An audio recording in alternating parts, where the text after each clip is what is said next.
성령 강림절이 시작되었습니다. 절기에 따라 제단도 붉게 물들고 저 역시 1년에 한 번 사용하는 붉은 휴토를 거쳐 있습니다.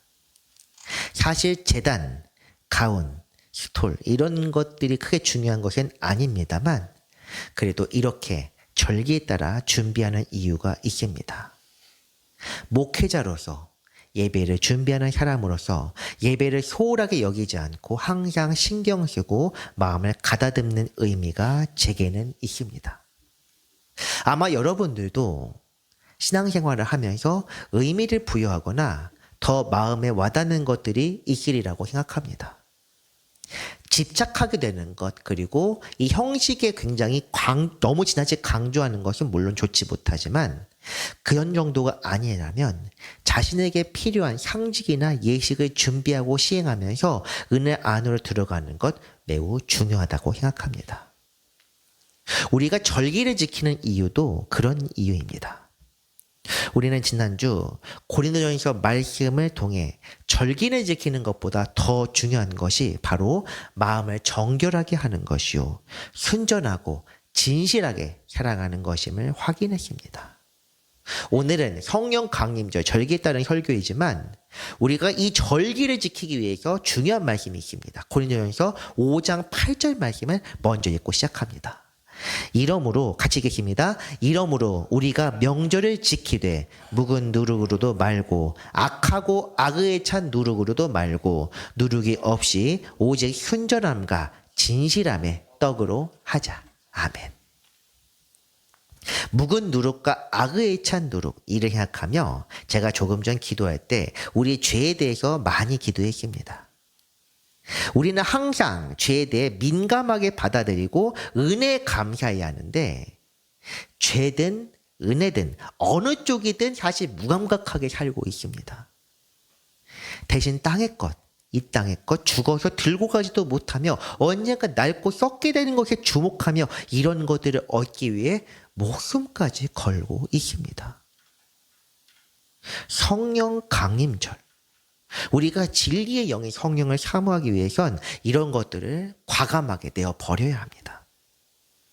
하나님의 나라가 이 땅에는 아직 이르지 않았지만 우리 삶에서는 이미 이루어져야 그런 사람들을 성도라고 할 수 있습니다. 그래서 오늘 우리는 성령의 강림을 바라며 우리 자신을 주 앞에 정결하게 하는 것이 무엇인지를 배워야 합니다. 오늘 말씀을 통해 성령을 사모하며 성령의 사람으로 살아가는 성도 되시길 바랍니다. 오늘 본문 사도행전 19장입니다. 이 부분은 사도 바울이 아직 성령을 모르는 이들을 향해 가르치는 부분인데 오늘 본문 1절 말씀입니다. 아볼로가 고린도에 있을 때 바울이 윗지방으로 다녀 에베소에 와서 어떤 제자들을 만났다 이렇게 되어 있습니다. 아볼로가 고린도에 있을 때 바울이 에베소에 도착합니다. 고린도, 우리가 지금 고린도전에서 강해도 하고 있는 만큼 굉장히 익숙하고 친숙한 지역입니다. 그리고 아볼로라는 사람이 고린도와 관계되어 있다는 것도 굉장히 익숙할 것입니다. 이때 상황, 바울이 2차 전도를 마치고 안디옥에 있다가 터키 지역을 다니며 순회 전도를 하며 가르쳤고 그 과정에서 에베소에도 향합니다. 고린도 전서가 기록되기 조금 전 이야기입니다.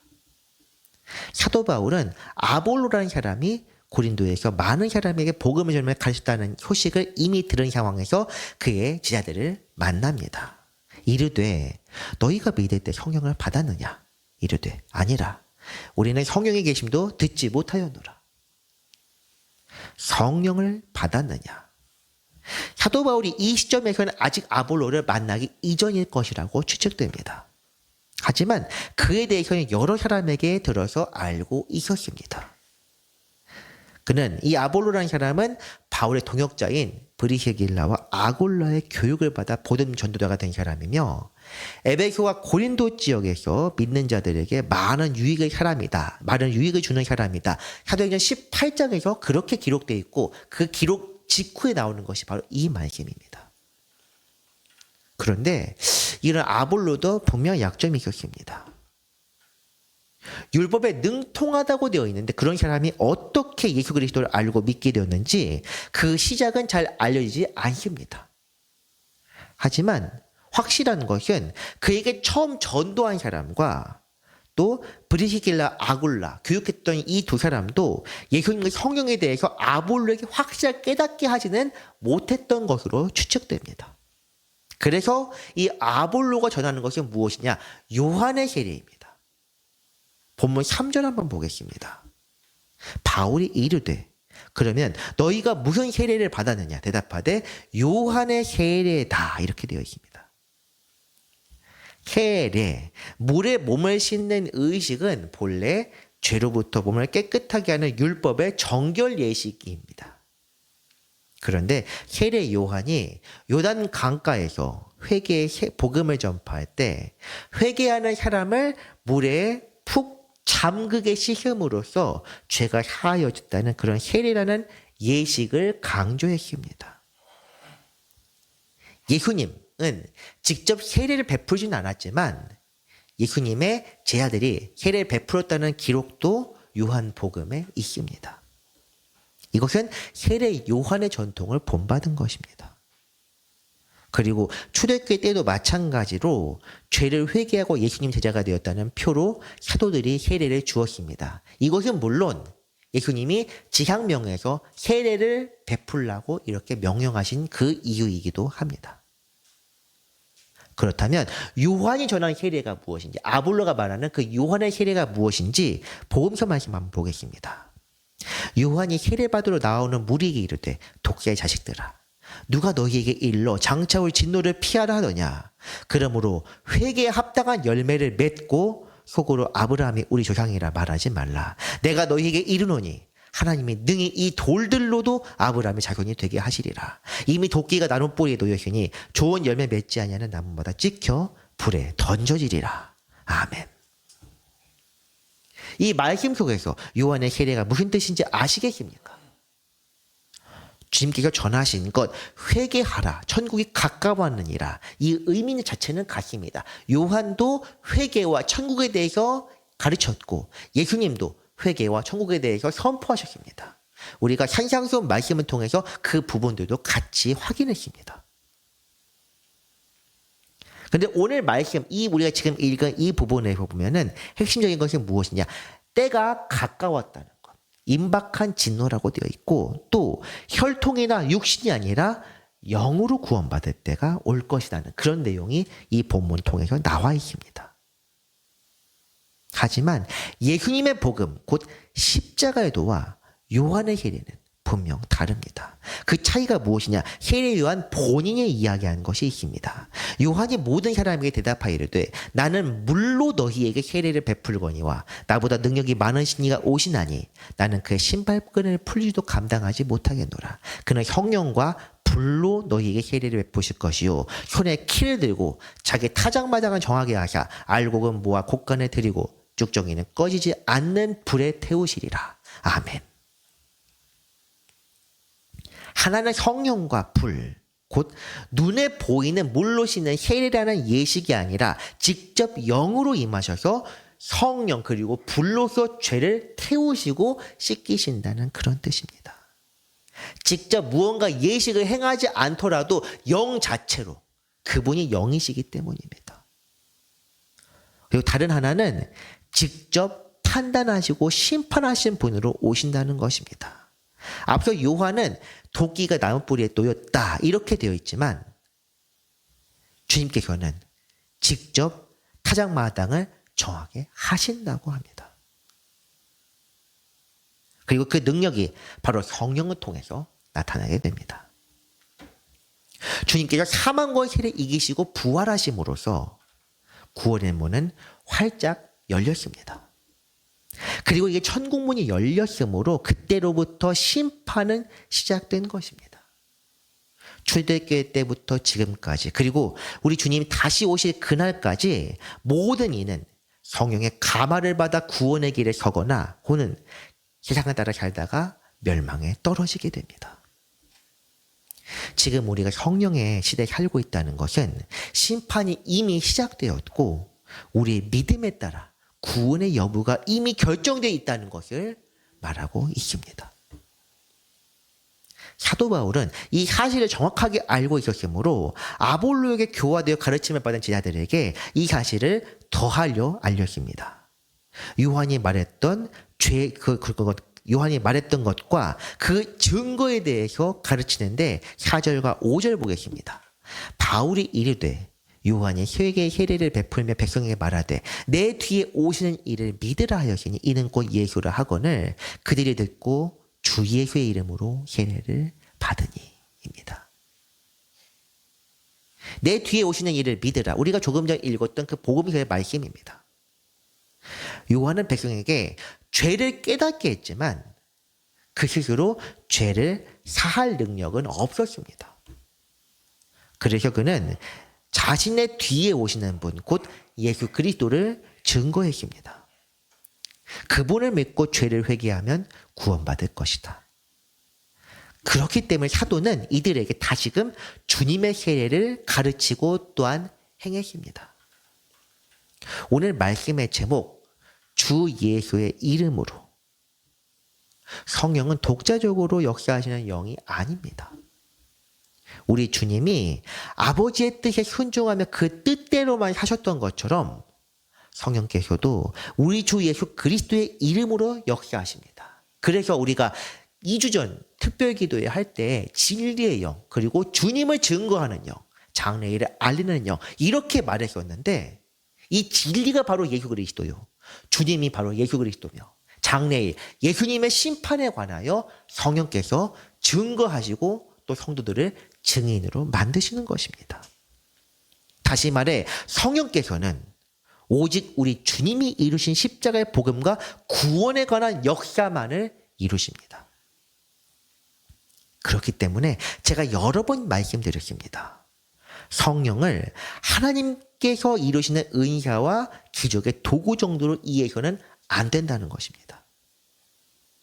우리 성령 구하는 이유가 무엇입니까? 병 고침 받기 위해서. 이것이 가장 큽니다. 혹은 사람들 앞에서 무엇인가 방언이나 예언이나 이런 것들로 나 자신을 드러내기 위해서.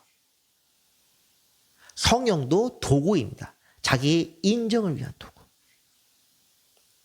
하지만 성부 하나님께서 계획하신 창조와 구원의 역사, 이걸 계획하신 건 성부 하나님이십니다. 하지만 이것을 이 땅에서 이루신 분은 아들 예수님이시고, 그리고 영이신 성령께서 모든 믿는 자 속에서 각 사람 속에서 역사하시며 그 구원을 향하여 나아갈 수 있게 하십니다. 온 천지 만물은 마지막 때 온전히 자기의 모습을 회복하게 됩니다. 인류, 스스로 타락하여 죄에 빠진 인간만이 구원과 구속사 속에서 성령을 통하여 회복되어 갑니다. 피조물들은 마지막 때를 기다립니다. 하나님께서 이루어 주시기 때문에. 하지만 인간도 마지막 회복의 때를 기다립니다. 제가 왜 하지만이라 하신지 아십니까? 믿지 않는 자, 믿는 자가 나뉘기 때문입니다. 믿지 않는 자는 세상에 속한 자, 이런 사람들은 마지막 때를 기다리지 않습니다. 마귀와 마찬가지입니다. 그들에게는 지금 자기에게 주어진 시간에만 충실하고 내가 살아있는 동안에 어떻게든 무엇인가 하고 또 만족하고 충족시키려 애씁니다. 그들의 마음에 구원과 구속이란 없습니다. 문제는 교회도 세상에서의 번영과 축복을 어느 순간부터 끌어들임으로써 여기서도 잘 살고 천국에서도 잘 살자를 복음인 양 강조하고 있습니다. 사실 이것은 요즘에 나타나는 특별한 유행이 아닙니다. 초대교회 때부터 이 땅에서 잘 살고 저기서 잘 살자는 그런 마음들이 있었고 100여 년 전부터 이 땅의 것에 아예 관심을 끊고 살자는 그런 사람들이 있는가 하면 이 땅에서는 자기 마음대로 살고 우리의 영만 깨끗하게 하면 된다. 이것이 바로 영지주의입니다. 그렇기 때문에 그런 영지주의에 지금 지배를 받아서 지금 오늘날 교회들도 어느 순간부터 이런 이야기까지 합니다. 이 땅에서 못 사는 것은 저주받은 삶이다. 우리 주님이 우리 약함을 담당하셨기 때문에 하나님께서는 이제부터 우리에게 좋은 것만 주시다. 부하고 잘 살고 건강하게 살아야 한다. 제가 조금 심하게 말하게 된 것을 조금 용서하시기 바랍니다. 초대교회 사람들은 등신입니까? 지금 선교사님들이나 주님을 위해 목숨을까지 바치는 사람들이 어딘가 모자란 사람입니까? 지금 교회에서 이렇게 말하는 사람들은 자기 자신들이 과거에 신학교 때나 초창기 목회할 때 그 초심조차도 잃은 불황자들입니다. 경제적, 사회적으로는 이름도 얻고 번영했을지 몰라도 처음 마음을 잃어버린 배교자들입니다. 물론 이 땅에서도 잘 살 수 있습니다. 하나님 믿는 사람들 다 거지처럼 살아야 된다. 그런 건 아닙니다. 그런데 그 잘 사는 것을 위해서 하나님을 이용하고 성령도 이용하고 예수 그리스도도 이용하는 그런 사람들. 이런 사람들은 정화수 떠놓고 기도하는 사람이 장승 앞에서 기도하는 사람과 무엇과 다르겠습니까? 그런 사람들에게 영원한 나라는 존재하지 않습니다. 이 땅에 잘 살고 하나님께 잘 살자고 하지만 그들의 삶은 이 땅에 놓여 있고 그의 눈은 하늘을 바라보지 않고 있습니다.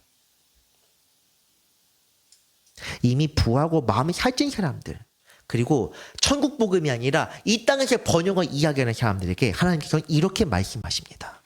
들으라 부한 자들아, 너희에게 임할 고생으로 말미암아 울고 통곡하라.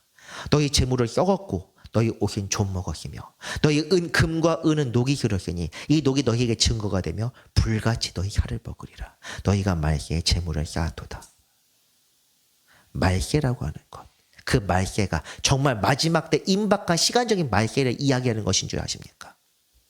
이때도 말세입니다. 2000년 전인데 이때가 말세냐? 왜 그러십니까? 제가 지금 조금 전 말씀드린 것처럼 성령께서 이 땅에 오신 그 순간부터 우리는 심판이 미뤄진 것이 아니라 우리의 믿음대로 바로 심판을 받습니다. 그들은 이미 심판을 받았다. 우리가 믿지 않는다는 것은 지금 여기에 모여서 예수님의 이름을 부르는 그런 차원의 이야기가 아니라 우리 마음속에 천국 복음을 차있지 않고 성령의 이끌림을 받지 않는다면 우리는 세상에 사는 사람들과 전혀 다를 바 없다는 것입니다. 물론 이 말씀, 야고보서 말씀은 부한 자들, 가난한 사람들, 학대하는 사람들이 가르치는 것이지만 복음이라고 하면서 일반 대중들한테 잘못된 것을 주입시키는 것도 충분히 학대입니다. 바리새인과 뭐가 다르겠습니까? 배나도 지옥 자식이 되게 하는 그런 사람들입니다. 이 말씀을 통하여 분명히 믿는 자와 믿지 않는 자가 나뉘게 됩니다. 부자라고 천국에 들지 못하는 것이 아니라 주님의 때를 분별하지 못하며 향해서 번영을 구하는 자들이 천국에 들어가지 못합니다. 우리에게 필요한 것은 무엇이냐? 천국 복음, 십자가뿐입니다. 이를 위해 세상에서 물질이나 사회적 지위도 필요하지만 그것은 각 사람의 사명에 따라 필요한 만큼 주시는 것입니다. 내가 이것을 하기 위해서 애써야 할 것이 아니라 우리가 항상 충실하게 살다 보면 주님께서 사명을 다하기 위해서 이것을 주시기도 하고 저것을 주시기도 하고 이것을 빼앗기도 하시고 저것을 빼앗기도 하십니다. 다시 말하지만 선교사들은 등신이 아닙니다. 일부러 쓸데없이 자기 것을 내놓아가면서 하는 것이 아니라 그들은 그것이 바로 사명이기에 하나님 앞에서 기쁨으로 내어놓을 수 있는 것입니다. 오늘 세례 요한이 외친 회개의 세례에서조차 번영을 구하라는 내용은 없습니다. 여기 말씀은 따로 이렇게 써지는 않았지만 받는 것을 족한 줄로 알아라. 부당하게 취하지 말아라. 가난한 자와 약한 자에게 나눠주어라. 어떻게? 2벌 있는 사람은 하는 걸 하나 나눠줘라. 그렇게 말했습니다. 그렇게 할 수 있습니까? 하물며 우리에게 생명을 주시는 주님께서 천국문에 들어가셔서 우리 자리를 미리 준비하셨다는 그 주님이 이 땅에서 잘 살다가 천국에 천천히 가겠다고 하면 어떻게 말씀하시겠습니까? 아이고 잘 생각했다. 그래 내가 고생했으니 그만큼 너희들은 잘 먹고 잘 살아야지. 그러시겠습니까? 그런 사람들이 이렇게 말할 것입니다. 쟤 누구냐? 나 모르는데? 너도 그냥 모른 척해. 이렇게 말씀하실 것입니다. 성령의 역사가 나타날 때 우리는 해야 할 것을 자연스럽게 버릴 수 있습니다. 우리의 삶이 주님께로 향하게 됩니다. 각 사람의 마음에 성령께서 역사하셔서 구원을 향한 길을 열고 그 여정을 함께 하십니다. 그런 이들에게 나타나는 것이 능력입니다. 6절과 7절 봅니다. 바울이 그들에게 안수함에 성령이 그들에게 임하심으로 방언도 하고 예언도 하니 모두 12사람쯤 되니라. 아멘. 사도라는 말, 헬라어로 아포스톨로스인데 이것은 보냄을 받은 자라는 뜻입니다.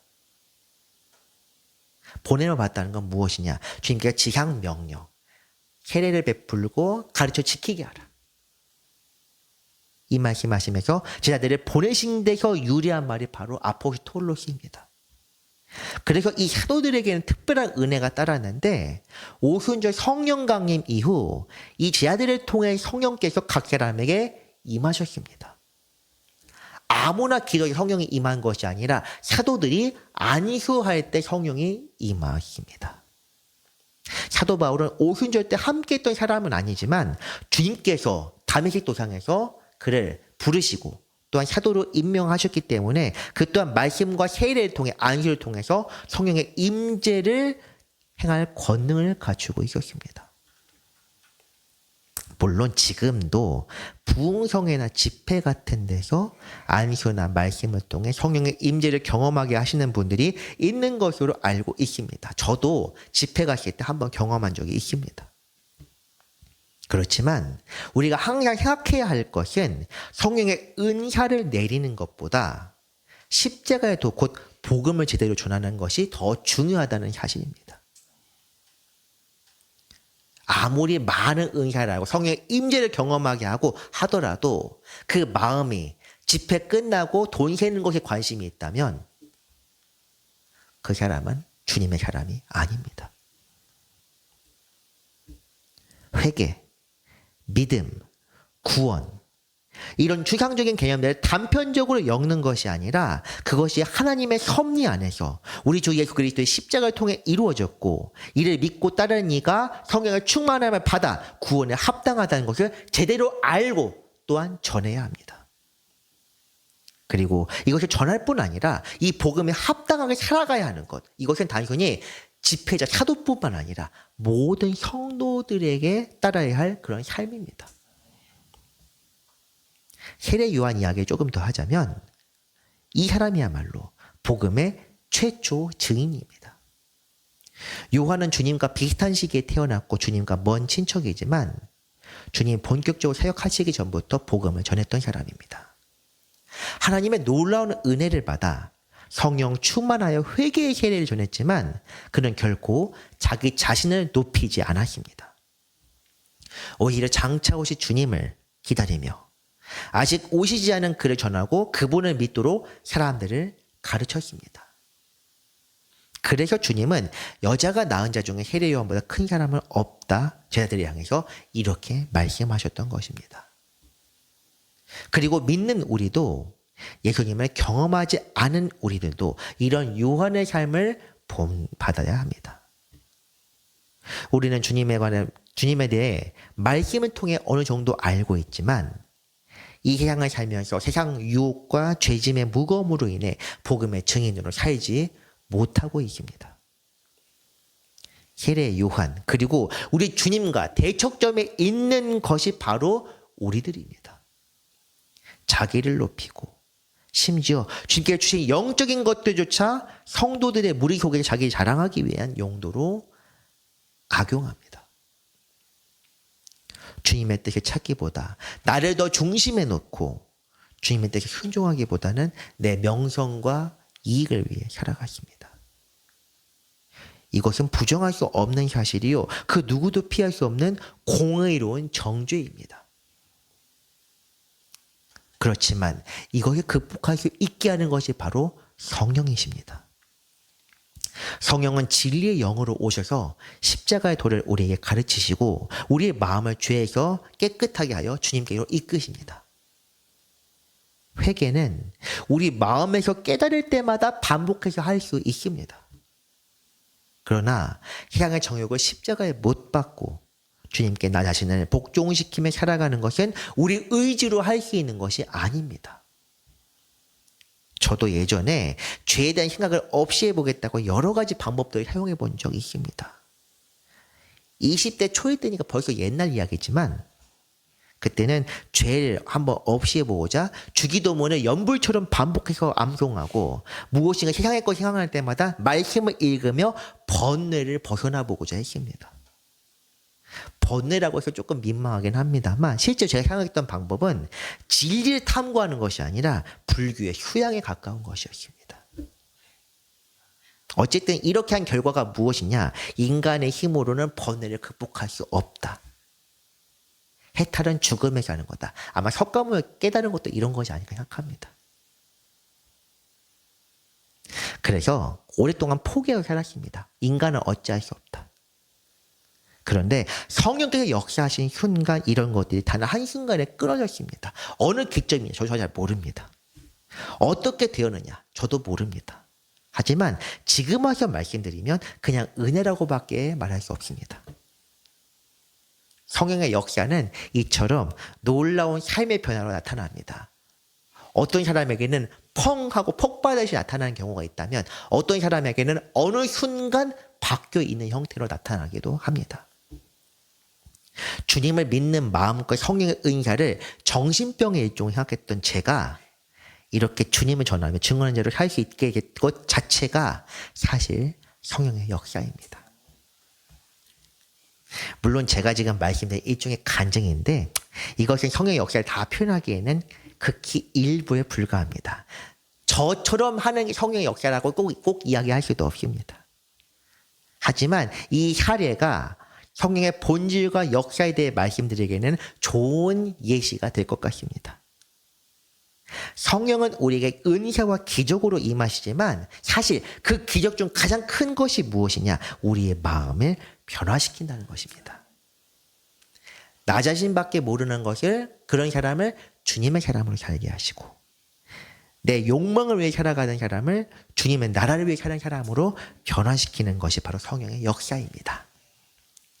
은사에 대해서는 사실 다른 목사님들이 여러 말씀들을 하시기 때문에 제가 따로 드리는 말씀도 없고 또 은사의 구체적인 내용에 대해서는 고린도후서 12장 강의를 할 때 말씀드리는 것이 좋을 것 같습니다. 정리하자면 우리가 성령의 사람이 되는 것은 바로 복음을 믿고 복음대로 산다는 것입니다. 성령시대 이전에도 주님의 공생의 사역 이전에도 성령은 믿는 이들 속에서 역사하셨습니다. 그리고 지금 우리의 삶에서도 성령은 역사하셔서 우리를 복음으로 사로잡아 성령의 사람으로 삼으십니다.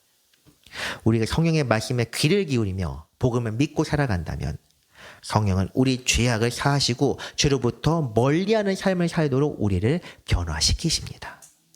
나아가 우리 주와 동행하게 하시며 자기의 십자가를 질 수 있도록 놀라운 권능으로 채우십니다.